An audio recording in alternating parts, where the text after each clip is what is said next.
Ann, I would love to hear a little bit about you, and in particular, you as an artist. Well, where should we start, Anna? I mean, as you can tell, I have gray hair, which indicates I've been around for a while, and I have to say that I've really, I mean, I've just grown more as an artist in the last 10 years than I had before, and it's just one of those things where a lot of people um,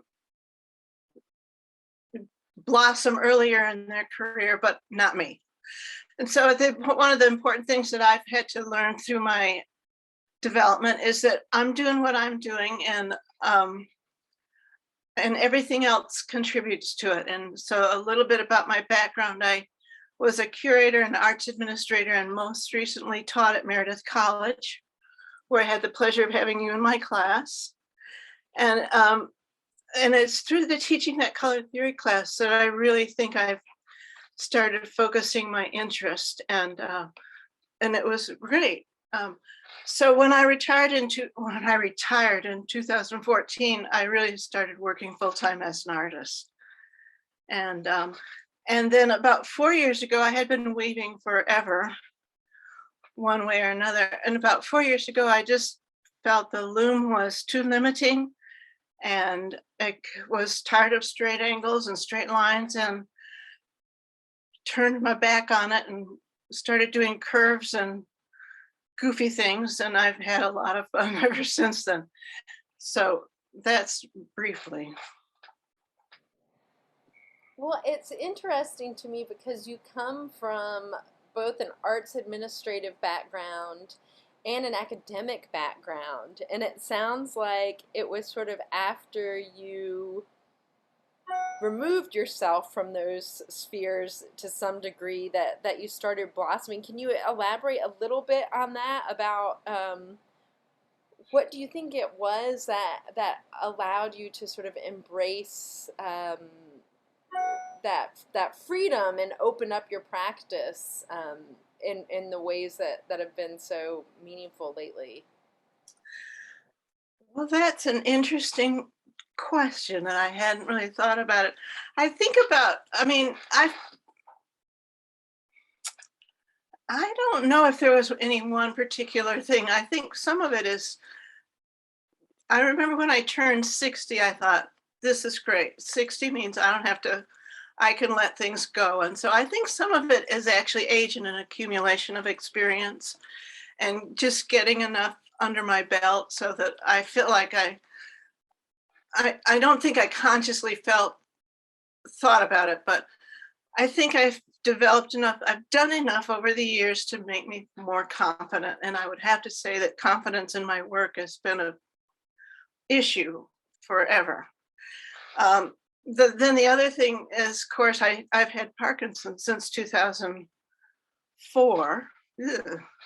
And anyway, that became kind of an influence on my work as well, because it became too strenuous to do the weaving.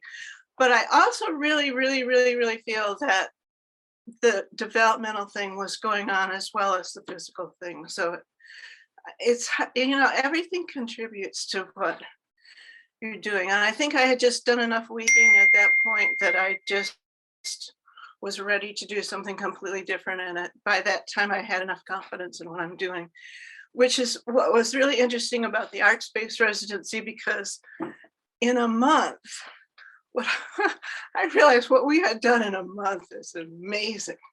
And there literally was no time to think about it. It was just, let's grab it and do it. And that was a really good part of the experience.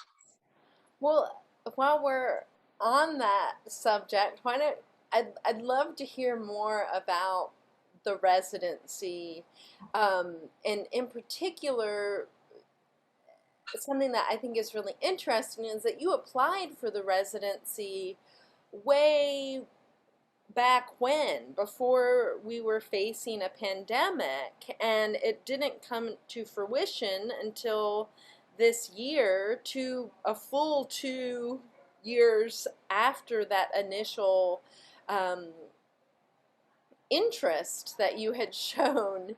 And so I'm curious to hear a little bit more about what you were hoping for from the experience. What sort of motivated you to apply in the first place, and how that compares to the reality of the experience. It had to be because 2 years ago, I was looking around for places where I could do some larger work. When I first started working this way of painting Tyvek on both sides and cutting shapes and putting them together, I knew immediately they had to go into a space where you could see both sides. And 2 years ago, I did a big piece. I ended up doing a big piece that I put in the Cameron Village Public Library.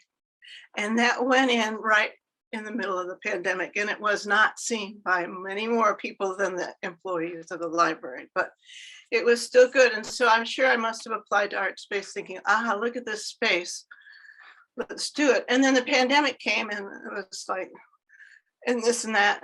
And it wasn't until the year that I was probably really comfortable working in a public, in a studio where lots of people would come through. And so it just, things take their course. One of the big shifts in talking to you back in 2020 versus leading up to this residency was, it seemed like the where it had initially, you're right, been this space, like thinking about a space where your work could occupy the space, be seen and interacted with. There seemed to be a new interest in not just having community interact with the work, but actually having active participation in creating the work, which really became a big part of your experience here. Can you talk a little bit about that? Some of it came out of frustration with the traditional museum and gallery scene. I've applied to juried shows and tried to work with galleries to show my work, and it hasn't been very successful. I had one dealer ask me, "How do you dust these things?" It was her first comment. And it's like, okay, well, you don't get it. And I just feel like, but what I knew is that I remember my friends and other people that saw the works when I had them. I had a big show at Cary, and the response was overwhelmingly really great. And so I think these things appeal to people, but they're not fitting in a commercial mode. And so I really began to concentrate on where can I show this work where it reaches people on a daily basis. And I think some of the old teacher part of me came out too, is that I really think that people feel good about themselves when they create. And it's kind of another one of these, why not? And the other thing is that there's an artist who, Ellen Otsui, who he employs people to do little sections of work so that they all go together and make these monumental pieces. And I'm just kind of on a wild hair these days. And it's like, well, in the space at Art Space, I just walked in and saw the atrium and thought, oh, we can do something here. And then I started to see all the structural elements and limitations and stuff like that. And I thought, what have I got myself into? But anyway, it was really, it was fun. And the other thing is that I have a studio at my house, which I really love, and I love to be quiet and by myself. But the pandemic, has gone on long enough, and I really needed some social contact too. But I just had the best time seeing what people painted and giving people kind of mundane tasks, even when we were assembling things. People had a good time. And so I really loved that. It just, again, is kind of an outgrowth of things. But what happened was the piece that was in the Cameron Village Public Library went on to go over to Wiley Elementary School, which is where my two sons went to school. And they have a beautiful new cafeteria building. And this pieces hanging where these kids see it every single day and it looks great. So, I mean, it's that kind of thing. But I guess I don't know when that um it all comes together. Well, are there particular aspects of this experience that you think will you'll carry forward in your work? I mean, I know everything's a learning experience, and we sort Yeah. of absorb and are constantly shifting. But are there sort of any particular lessons that you'll take with you forward through this? Well, funny you should ask that because I've been trying to get back in the studio. And I've been thinking, well, what basically what I learned is stop using your brain and just do stuff. And it was interesting. I tend to be kind of a control person, and I had to let it go with your place. And it was so great because Danny in particular got the ball rolling with the painting, and that just seemed like such an immense mess waiting to happen. And he had that so smoothly orchestrated. And so it was really and it was really good to know. I mean, anybody I asked responded and did stuff. So I had the feeling like, well, I really can trust people there. And it was such a nice atmosphere. It was such a positive atmosphere. But basically, it wore me out. And I just don't think I'll be doing a lot more of these because that's one of the characteristics of Parkinson's is fatigue. And so I'm not coming back next week to do this again, Anna.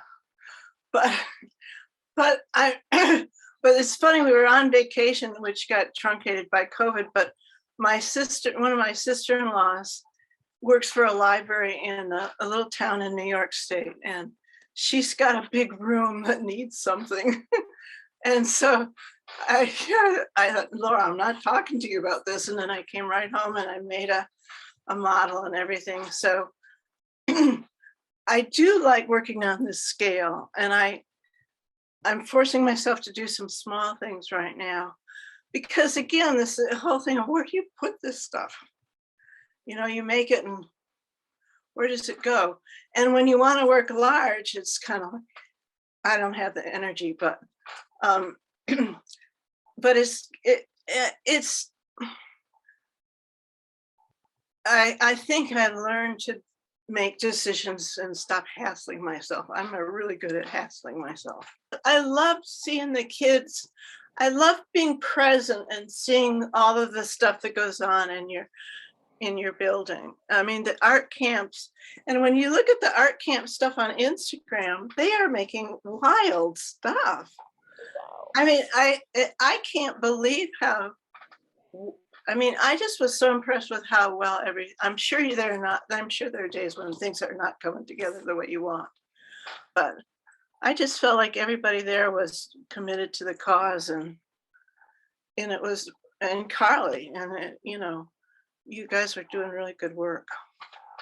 Well, I'm So so glad, and we're extremely grateful to have the experience with you and to have serendipity up in our space. well, I'm grateful. I mean, I'm glad you like it. Oh, it's thrilling. Coming back there, it gave me such a thrill. I came back from vacation and walked in and was just like, yes, it just looked fantastic.